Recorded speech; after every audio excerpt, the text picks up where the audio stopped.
नमस्ते बच्चों।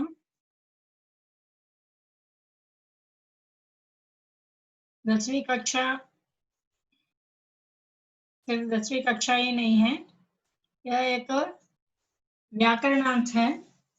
व्याकरणांश में इस बार कारक चिन्ह चुना गया है। कारक तेलुगु में विभक्तुलु बोलते हैं।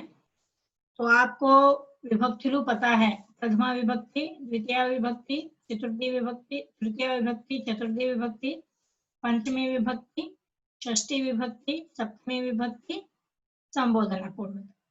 तो इस तरह हिंदी में भी हैं। पहले थोड़े एग्जाम्पल्स देखिए। पेड़ से पत्ते गिर रहे हैं, तो कहाँ से? पेड़ से। क्या गिर रहे हैं? पत्ते गिर रहे हैं। मैं हाथ से खाता हूँ। कौन खाता है? मैं। किससे खाता है? हाथ से। संध्या ने शालिनी को चाय दी। किसने? संध्या ने। किसे? शालिनी को। क्या दी? चाय दी। मैं खाना खा रहा हूँ। कौन खा रहा है? मैं। क्या खा रहा है? खाना।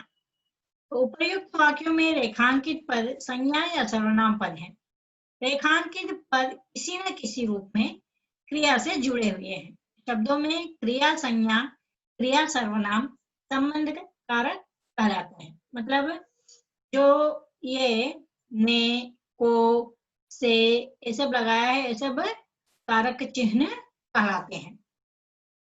तो यहाँ देखिए, इन शब्दों संबंधों को हिंदी में परसर्गों से दिखाया जाता है।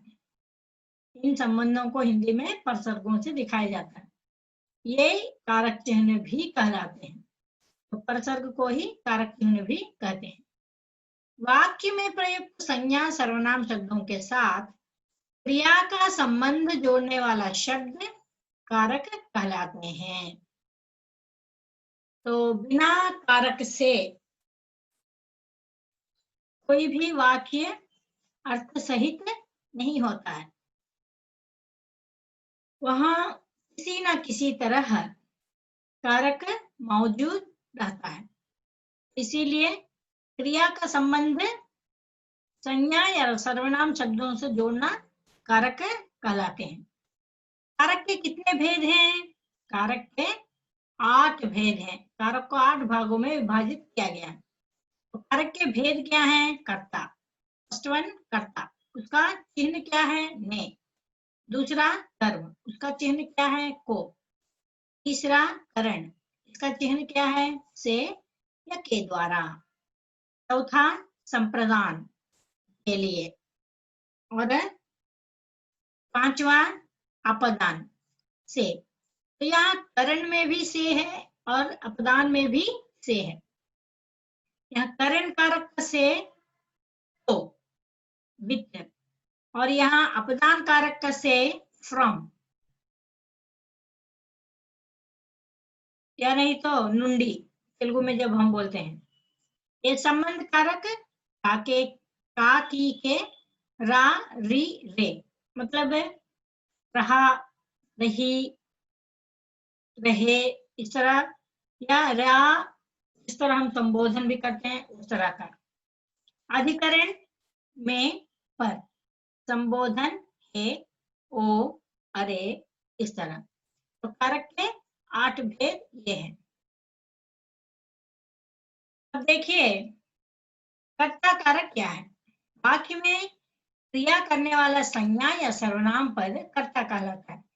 क्रिया करना मतलब काम करना, काम करने वाला जो संज्ञा या सर्वनाम है वह कर्ता कहलाता है। जो काम करता है वह कर्ता है। रानी ने कविता सुनाई। यहाँ किसने कविता सुनाई? रानी। तो रानी क्या है? काम कर रही है, कविता सुनाने का काम कर रही है, इसलिए रानी यहाँ कर्ता है। इस रानी कर्ता के साथ ने आया है। ने प्रत्यय आप अगर देखेंगे तो यह सिर्फ भूतकाल में ही इसका उपयोग किया जाता है। कर्ता जब भूतकाल में क्रिया करते हुए रहते हैं तब ही इस ने का प्रयोग किया जाता है। मेरा बेटा वार्षिक परीक्षा की तैयारी कर रहा है। यहाँ पर क्रिया किसमें है? वर्तमान काल में है। यहाँ पर क्रिया किसमें है? भूतकाल में है। तो इन वाक्यों में कविता सुनाने का काम रानी कर रही है और परीक्षा की तैयारी करने का काम मेरा बेटा कर रहा है। पहले वाक्य में कर्ता का कारक चिन्ह ने लगा है, किंतु दूसरे वाक्य में इसका प्रयोग नहीं हुआ है, ने शून्य है।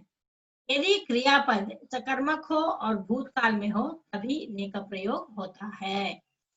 मतलब सकर्मक भी होना है और भूतकाल में भी रहना है, तभी ने का प्रयोग किया जाता है। तो नीचे एग्जाम्पल्स में देखिए, ध्रुव वहां गया। ध्रुव वहां गया क्या अकर्मक क्रिया है। कहाँ गया पता नहीं, और क्रिया भी किसमें है? भूतकाल में है, इसलिए यहाँ पर ने का उपयोग नहीं किया है। ध्रुव ने वहां गया गलत है। और यहाँ दूसरा देखिए, लड़के ने आइसक्रीम खाई। यहाँ पर भी यह क्रिया भूतकाल में है, फिर भी सकर्मक क्रिया है। लड़के ने क्या खाई? आइसक्रीम खाई। तो यहाँ कर्ता कर्म क्रिया तीन है, यहाँ सिर्फ कर्ता और क्रिया है, कर्म नहीं है। तो इस कारण से यह ऊपर वाक्य अकर्मक क्रिया का है और नीचा वाक्य सकर्मक क्रिया है, लेकिन दोनों भूतकाल में है। अकर्मक होने के कारण यहाँ पर ने का प्रयोग नहीं किया गया है और सकर्मक होने के कारण यहाँ ने का प्रयोग किया गया है। तो कर्म कारक देखिए, वाक्य की क्रिया का फल जिस संज्ञा या सर्वनाम पर पड़े उसे कर्म कहते हैं। कर्म कारक का चिन्ह को होता है, कभी कभी यह शून्य भी रहता है। फल मतलब फ्रूट नहीं है, फल मतलब रिजल्ट। जब कोई कर्ता काम करता है तो उसका रिजल्ट जिस पर पड़ता है उसे कर्म कहते हैं। अर्पिता पत्र लिखती है। अर्पिता ने बिल्ली को प्यार किया। यहाँ पर पत्र के बाद को होना चाहिए, क्योंकि पत्र कर्म है, पत्र के बाद को होना चाहिए, लेकिन नहीं है। तो इसके लिए क्या है कि पत्र अप्राणीवाचक है, प्राण नहीं है इसमें, नॉन लिविंग थिंग है। नॉन लिविंग थिंग के साथ कर्म का उपयोग नहीं करते हैं, इसीलिए यहाँ कर्म शून्य हो गया है। शून्य होना मतलब लिखा नहीं गया है। और यहाँ देखिए, पिता ने बिल्ली को प्यार किया, तो बिल्ली प्राणीवाचक है, इसके कारण यहाँ पर कर्म को दिखाया गया है। तो यही बताया गया है। देखिए, अप्राणीवाचक कर्म के साथ को नहीं लगता। दूसरे वाक्य में बिल्ली प्राणीवाचक संज्ञा है, अतः यहाँ को लगाना आवश्यक है। तो समझ में आया होगा, प्राणीवाचक के साथ कर्म रहेगा, अप्राणीवाचक के साथ कर्म नहीं रहेगा। तीसरा आया अभी करण कारक है। क्रिया के करने के साधन को करण कारक कहते हैं। रमा हाथ से खाती है।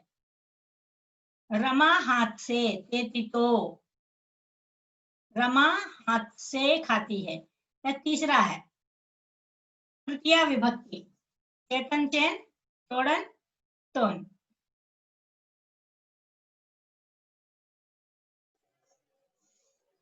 करण कारक तेलुगु में तृतीया विभक्ति बोलते हैं। तृतीया विभक्ति चेतन चेन तोड़न तोन। तो रमा हाथ से खाती है, तो यहाँ से का अर्थ क्या है? तो वित्त। मेरे पिताजी कार से दफ्तर जाते हैं, तो से कभी कभी द्वारा भी इसका उपयोग किया जाता है। मेरे पिताजी कार के द्वारा दफ्तर जाते हैं। तो इस तरह से करण कारक में है। वे बस द्वारा आगरा गए, तो यहाँ से के बदले द्वारा लिखा गया है।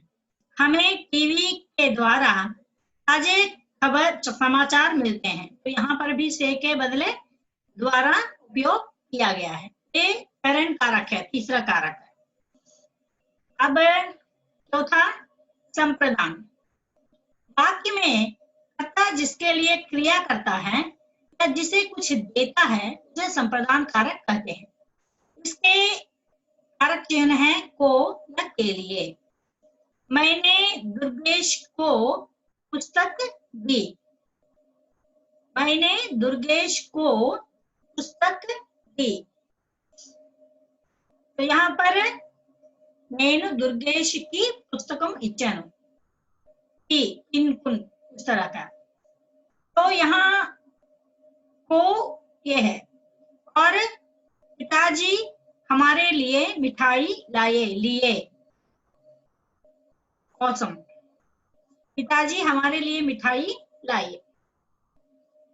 तो इस प्रकार के वाक्यों में दो कर्म होते हैं। पहला जो कर्म क्रिया के अत्यधिक पास होता है, मुख्य कर्म, और दूसरा संप्रदान को गौण कर्म कहा जाता है। तो यहाँ गौण मतलब विच इज नॉट विजिबल, मुख्य कर्म मतलब विच इज विजिबल। तो इस तरह है संप्रदान कारक के ये होते हैं। अब अपादान कारक देखिए। वाक्य के जिस संज्ञा या सर्वनाम से किसी के अलग होने या तुलना करने का भाव व्यक्त हो उसे अपदान कारक कहते हैं। या तो कंपैरिजन या नहीं तो it is a way of. किसान खेतों से लौट रहे हैं।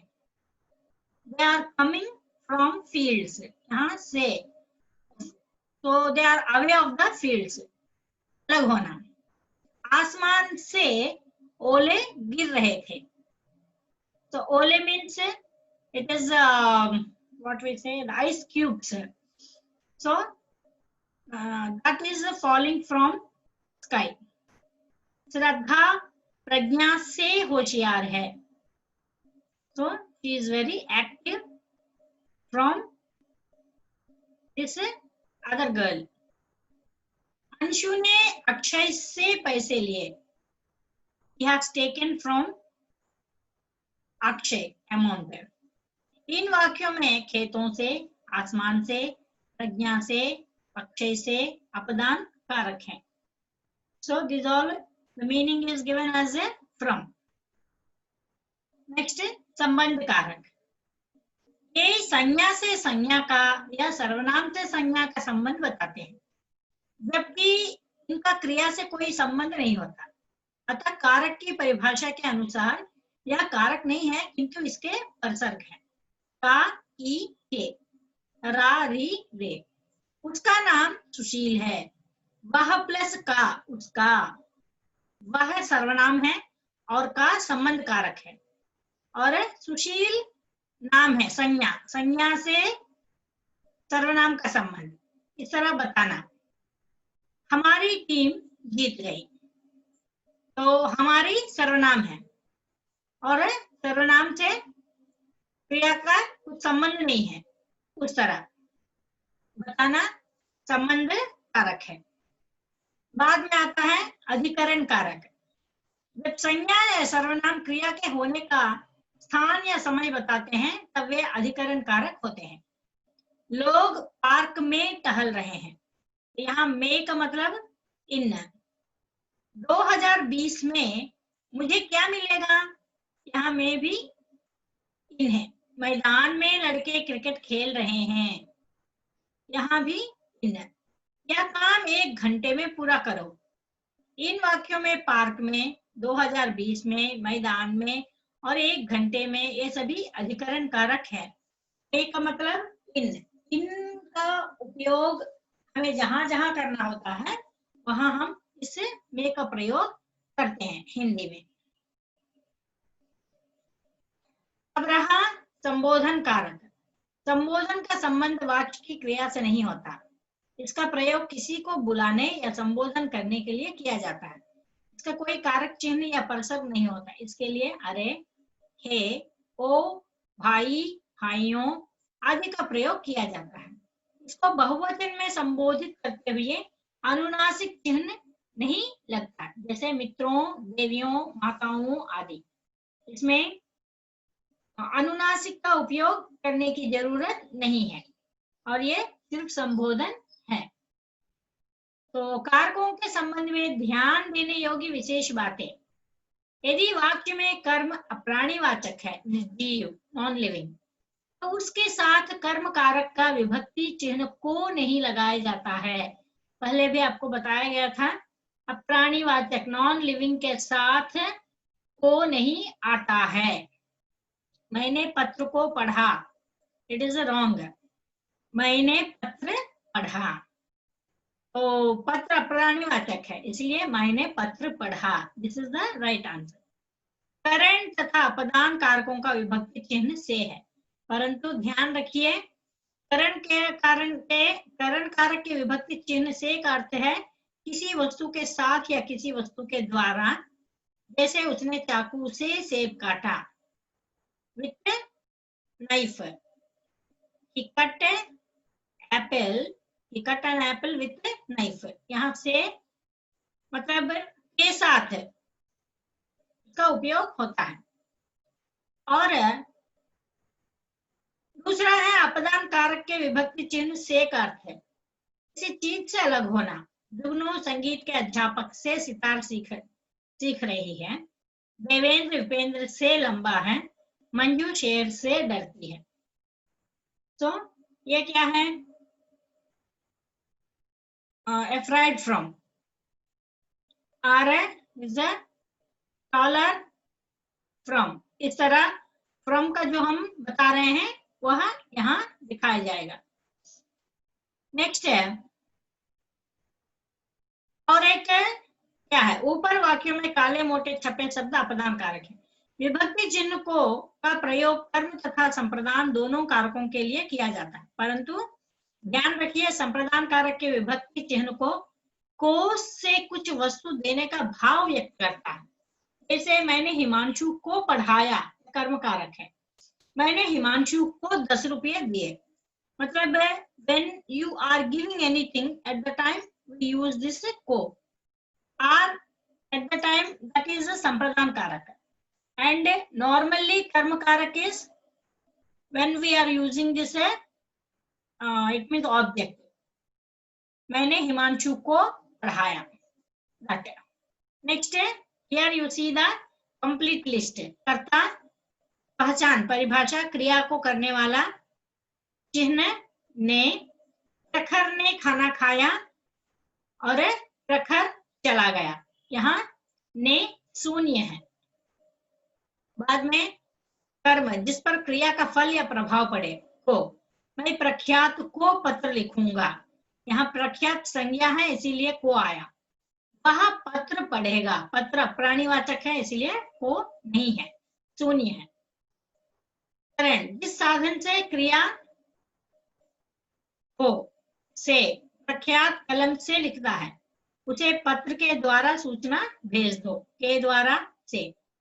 संप्रदान, जिसके लिए कुछ किया या दिया जाए, को, गरीबों को वस्त्र दो, मैं पिताजी के लिए कमीज लाया हूं।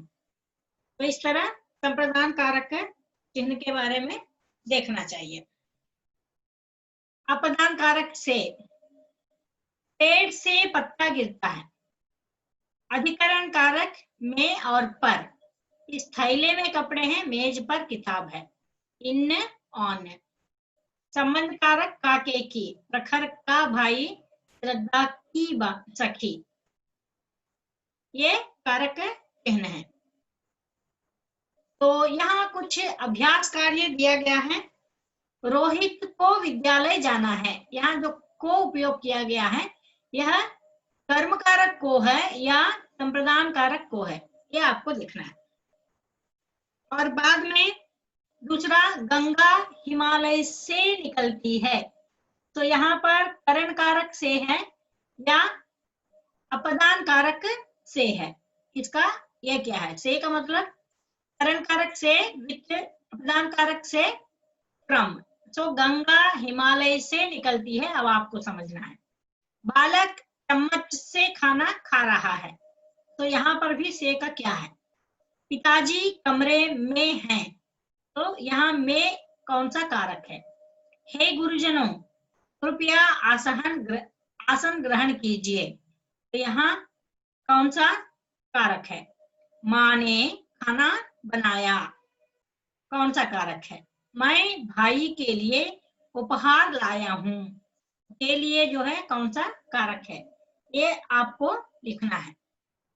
और यहाँ देखिए कारक दिया है, विभक्ति चिन्ह क्या है वो लिखना है। कर्म, कर्म कारक को, अपदान कारक से, संबंध कारक काके की, अधिकरण कारक में पर, संबंध कारक